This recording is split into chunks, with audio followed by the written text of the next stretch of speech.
ہمارا دین ہم سے جس قسم کی صالحیت اور پاکیزگی کی توقع کرتا ہے اس کے مطابق ہمیں مینیو بنا کے دیتا ہے. ویسی وہ چیزیں کھائیں گے جب آپ تو آپ صالحیت اور پاکیزگی کی توقع رکھیں گے. اب جو اللہ نے حلال پیدا کی ہیں نا چیزیں، اس کی بات کر رہا ہوں. یہ تو ذرائع کے حوالے سے کہا تھا میں نے ابھی جو کچھ کہا.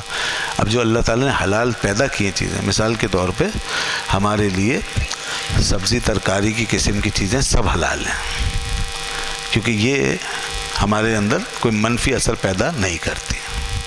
جتنی بھی یہ بوٹیاں ہیں نا، سبزی ترکاری گھاس پھوس جو بھی نباتات کی قسم سے ہے، درخت ہیں، درختوں کی سے نکلنے والی چیزیں ہیں، اس کی جڑیں ہیں، کھاتے ہیں نا، بہت سی جڑیں کھائی جاتی ہیں، بہت سی لکڑی کو جو چوسا جاتا ہے اس سے بھی خوراک بنائی جاتی ہے، اور بہت سے پتے استعمال ہوتے ہیں. بعض درختوں کے پتے آپ سلاد ولاد یہ وہ چیزیں بناتے ہیں کھاتے ہیں، اور جڑیں استعمال کرتے ہیں، شاخوں سے فائدہ اٹھاتے ہیں، ٹہنیوں سے فائدہ اٹھاتے ہیں، یہاں تک کہ مسواک بناتے ہیں وہ بھی آپ استعمال کرتے ہیں.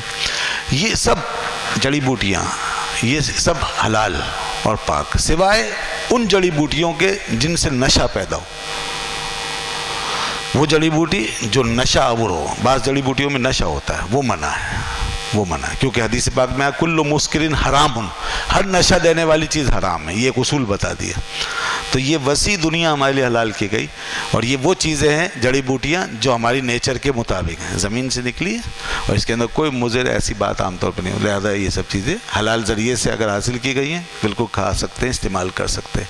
اچھا، اور اس حد تک کھائیں، استعمال کریں جب تک کہ فائدہ ہو، اور جہاں نقصان ہو صحت کو، اس کا بھی خیال رکھیں. صحت کو نقصان دہ ہے تو پھر وہاں وہ چیز استعمال نہیں کی جائے گی.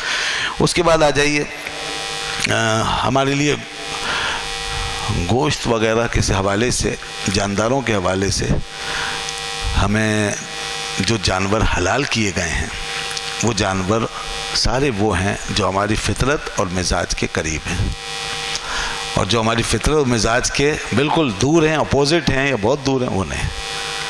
اب دیکھیں نا، گھروں میں پلتے ہیں بکری بکرا بھیڑ دمبا گائے بھینس بیل وغیرہ، یہ اونٹ وغیرہ، یہ جانور ہیں، یہ ہمارے لیے حلال کیے گئے ہیں. یہ تو بالکل ایسے ہیں جیسے فیملی کے ممبر ہوتے ہیں، فیملیئر ہوتے ہیں، گھر میں رہتے بھی ہیں.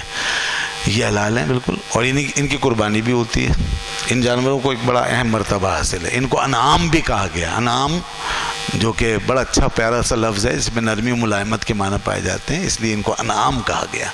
اسی سے لفظ نعمت بنا ہے. اچھا، پھر آگے کچھ اور توسیع کی گئی ہے، کچھ اور بھی جانور حلال کیے گئے ہیں، مگر وہ بھی ایسے ہی ہیں جو ان کے قریب قریب ہیں. اگرچہ ہم سے تھوڑے سے دور ہو جاتے ہیں اور گھروں میں نہیں پلتے، مگر انہی جانوروں کی قبیل سے ہیں، کچھ انہی کے ہم مزاج ہیں، وہ رہتے جنگلوں میں.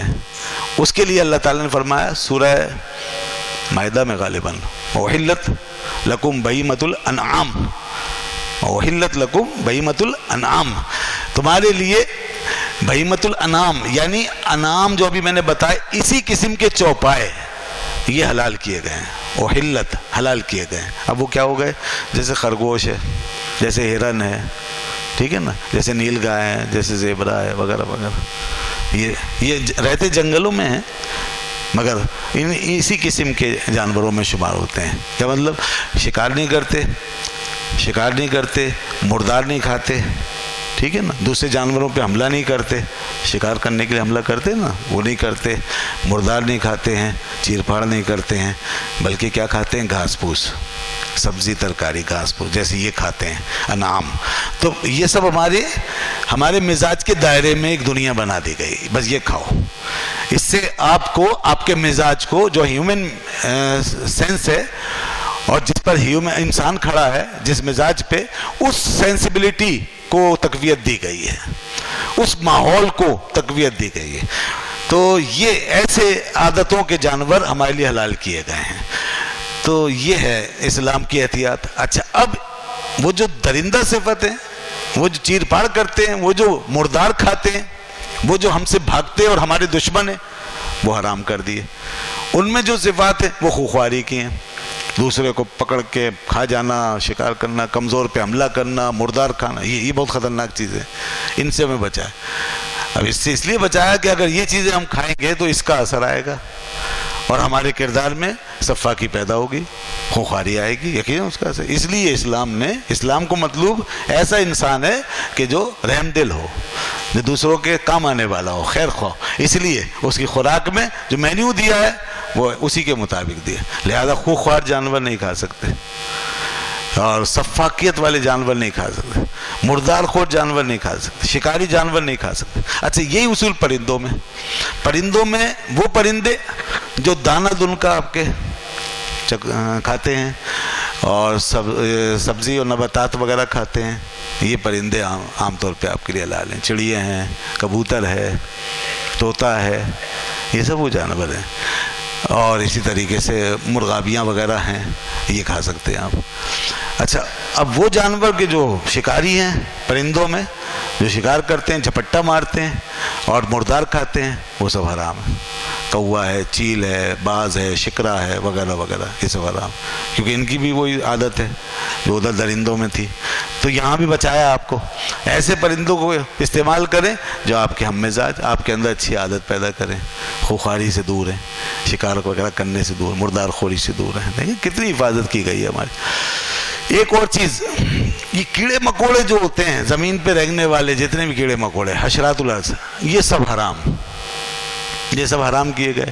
کیوں؟ ان کے اندر تو بہت ہی زیادہ خساست اور دنات، ان کا تو کردار ہی نہیں ہے نا، یہ تو بالکل پیروں میں کچلے جانے والے، اور یہ تو بالکل ذلیل حالت میں رہنے والے ہیں، بالکل ذلت کے ساتھ ذلیل حالت ہے نا۔ یہ نیچے زمین میں چلتے ہیں، منہ رگڑ کے اپنا جسم لٹا کے پیروں پہ میں آتے ہیں اور ایسے ہی مر جاتے ہیں، اور ان کے اندر کوئی ایسی شجاعت کے کارنامے کی کوئی بات نہیں ہے، ان کے کوئی کریکٹر ظاہر نہیں ہوتا، ان سے کوئی کردار ظاہر نہیں ہوتا، یہ تو بالکل دنات کی حالت میں، خساست کی حالت میں۔